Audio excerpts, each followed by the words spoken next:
পুর নিয়োগ দুর্নীতিতে এবার নিতাই দত্তকে জিজ্ঞাসাবাদ। দক্ষিণ দমদম পুরসভার প্রাক্তন ভাইস চেয়ারম্যান নিতাই দত্ত, সুজিত বসু ঘনিষ্ঠ এই নিতাই দত্তকে সিবিআই জিজ্ঞাসাবাদ। পুর নিয়োগ দুর্নীতিতে আগে গ্রেফতার সুজিত বসু, এবার নিতাই দত্ত, সুজিত বসু ঘনিষ্ঠ নিতাই দত্তকে সিবিআই জিজ্ঞাসাবাদ। অনুপ রয়েছের সঙ্গে। অনুপ, কি কি বিষয় জানতে চাইছে সিবিআই নিতাই দত্তের কাছ থেকে? দেখো, পৌর নিয়োগ দুর্নীতি মামলায় দক্ষিণ দমদম পৌরসভা যিনি ভাইস চেয়ারম্যান নিতাই দত্ত, তাকে জিজ্ঞাসাবাদ করা হয়েছে। নিতাই দত্ত প্রাক্তন দমকল মন্ত্রী সুজিত বসু তার ঘনিষ্ঠ ছিলেন এবং যে সময় মূলত এই দুর্নীতি বা বেনিয়ম ভাবে চাকরি হচ্ছিল টাকার বিনিময়ে, সেই সময় কিন্তু এই নিতাই দত্ত তিনি তার ঘনিষ্ঠ হিসাবে কাজ করতেন এবং সবটাই তিনি জানতেন। ইডি যাকে দীর্ঘ জিজ্ঞাসাবাদ করেছিল এবং জিজ্ঞাসাবাদে তার থেকে যে তথ্য পেয়েছিল যেগুলো বেনিয়ম ভাবে চাকরি হয়েছিল সমস্ত তথ্যই নিতাই দত্ত দিয়েছিল, এমনটাই ইডি চার্জশিটে উল্লেখ করেছিল। এর পরবর্তী ক্ষেত্রে ইডির পরে সিবিআই যখন তদন্ত অগ্রগতি আনার জন্য তদন্ত শুরু করে, একাধিক বিষয়ে খতিয়ে দেখে। এরপরে দক্ষিণ দমদম পৌরসভার ভাইস চেয়ারম্যান সুজিত বসু ঘনিষ্ঠ নিতাই দত্ত তাকে এবার সিবিআই তলব করলো। 3 ঘন্টা তার বয়ান রেকর্ড করা হয়েছে এবং কিভাবে বেনিয়ম ভাবে কতজনের চাকরি দেওয়া হয়েছিল, কার নির্দেশে, কত টাকার বিনিময়ে, এই সমস্ত বয়ান কিন্তু ইতিমধ্যেই সিবিআই এর পক্ষ থেকে দীর্ঘ জিজ্ঞাসাবাদ করে রেকর্ড করা হচ্ছে নিতাই দত্তের। ধন্যবাদ।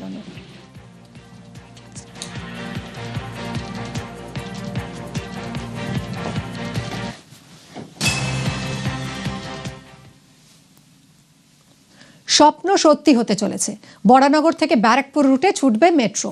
16 বছর পর পিঙ্ক লাইনে কাজ শুরুর ছাড়পত্র দিল কলকাতা পুরসভা।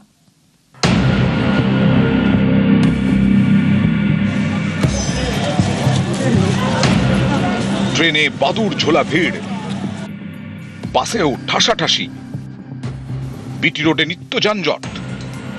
উত্তর 24 পরগনার বিস্তীর্ণ এলাকার মানুষের দীর্ঘদিনের এই দুর্ভোগ শেষ হতে চলেছে, কারণ মেট্রো মানচিত্রে জুড়তে চলেছে বারাকপুর। পিঙ্ক লাইনে কাজ শুরুর ছাড়পত্র দিয়েছে কলকাতা পুরসভা। সুখবর দিয়েছেন মুখ্যমন্ত্রী নিজেই। ব্লু লাইনে এক প্রান্তের শেষ মেট্রো স্টেশন দক্ষিণেশ্বর, তার আগে স্টপেজ বরানগর, সেখান থেকেই শুরু হবে পিঙ্ক লাইন। পরিকল্পনা অনুযায়ী এই রুটে মেট্রো ছুটবে বরানগর, কামারহাটি, আগরপাড়া, সোদপুর, পানিহাটি, সুভাষনগর, খড়দা, টাটাগেট, টিটাগড়, তালপুকুর হয়ে বারাকপুর পর্যন্ত। 4 বছরের মধ্যে এই রুটে কাজ শেষ করার টার্গেট নিয়েছে মেট্রো রেল। 24 अगस्त 2026 को कोलकाता मेट्रो को कोलकाता म्यूनिसिपल कॉरपोरेशन से पिंक लाइन का काम स्टार्ट करने के लिए नो ऑब्जेक्शन सर्टिफिकेट मिल गया है। ये प्रोजेक्ट हम 4 साल के अंदर अंदर पूरा करने की कोशिश करेंगे। ব্যারাকপুর, টিটাগড়, সোদপুর, বেলঘরিয়া, আগরপাড়া এই অংশের যারা মানুষজন রয়েছেন তাদেরকে শহর কলকাতাতে আসা যাওয়া করার ক্ষেত্রে বা অন্যদিকেও আসা যাওয়া করার ক্ষেত্রে হয় রেলপথের ওপর ভরসা করতে হয় অথবা সড়ক পথের ওপর। যদিও এই জায়গাতে যে ধরনের বিস্তর যানজটের সম্মুখীন হতে হয় এবং ট্রেনে যে ধরনের প্রচুর সংখ্যক যাত্রী যাতায়াত করেন, তাতে আরাম করে অত্যন্ত দ্রুততার সাথে শহর কলকাতায় আসার ক্ষেত্রে নানা ধরনের প্রতিবন্ধকতার মুখে তাদের পড়তে হয়। ফলে দীর্ঘদিন ধরে এলাকার মানুষের দাবি ছিল এই মেট্রো প্রকল্পের কাজ দ্রুত শেষ করা হোক। বারাকপুরের কাউকে যদি মেট্রো ধরতে হয় তাহলে সড়ক পথে 12 কিলোমিটার উজিয়ে আসতে হবে বরানগরে, না হয় ট্রেনে করে দমদমে এসে সেখান থেকে মেট্রো ধরতে হবে। তাই মেট্রো মানচিত্রে বারাকপুর জুড়ে গেলে ভোগান্তিও কমবে, সময়ও বাঁচবে। বরানগর বারাকপুর মেট্রো প্রকল্পের অনুমোদন মিলেছিল সেই 2010-এ।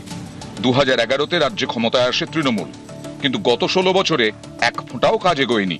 কিন্তু কেন? বিটি রোডে মাটির নিচে রয়েছে কলকাতা পুরসভার 6টি জলের পাইপলাইন। প্রায় 26 কোটি গ্যালন জল প্রতিদিন পলতা থেকে কলকাতায় সরবরাহ করা হয়। মেট্রো কর্তৃপক্ষের দাবি জলের লাইনে সমস্যা হতে পারে, এই দোহাই দিয়েই টালবাহানা চালিয়ে যাচ্ছিল তৎকালীন মমতা বন্দ্যোপাধ্যায়ের সরকার। পালাবদলের পর গত জুন মাসে রাজ্যে আসেন রেলমন্ত্রী অশ্বিনী বৈষ্ণব। এরপরেই আইআইটি খড়গপুরকে পাইপলাইনের জট কাটানোর দায়িত্ব দেওয়া হয়। অবশেষে সেই সমস্যাও মিটেছে। তারা দেখিয়ে দিয়েছিলেন যে পাইপ লাইন বন্ধ করে সেই জল অন্য পাইপ লাইনগুলো দিয়ে সরবরাহ করিয়ে শহর কলকাতাতে কোনো ধরনের সমস্যা তৈরি না করেই কাজ করতে পারা যায়। এবং ইতিমধ্যে খড়গপুর আইআইটি এই পরীক্ষা করে দেখিয়েছে। আর এইখানে কাজ করতে গিয়ে 48 ইঞ্চি ব্যাসার্ধের যে পাইপ লাইন রয়েছে সেটিকে সম্পূর্ণভাবে বন্ধ করে তারা নতুন একটি 72 ইঞ্চি জলের পাইপ লাইনও তৈরি করে দেবে। এবং এক্ষেত্রে দাঁড়িয়ে কাজ করার জন্য তারা প্রতিনিয়ত কলকাতা পুরসভা এবং খড়গপুর আইআইটির সাথে যোগাযোগ রেখে চলবে। हम 4 साल में पूरा करने की कोशिश करेंगे और जो हमें 72 इंच की न्यू पाइपलाइन बिछानी है उस कार्य को तो हम और भी बहुत जल्दी पूरा करने की पूरी कोशिश करें। উত্তর 24 পরগনার মানুষজনের দীর্ঘদিনের দাবি অবশেষে বাস্তব হতে চলেছে। শুভেচ্ছা সহ মুখ্যমন্ত্রী শুভেন্দু অধিকারী সমাজ মাধ্যমে লিখেছেন, বরানগর বারাকপুর মেট্রো করিডোর কলকাতার উত্তর শহরতলিতে দ্রুত গণপরিবহন ব্যবস্থার সম্প্রসারণে বড় পদক্ষেপ, যা যাতায়াতের সময় অনেকটাই কমিয়ে দেবে। যানজট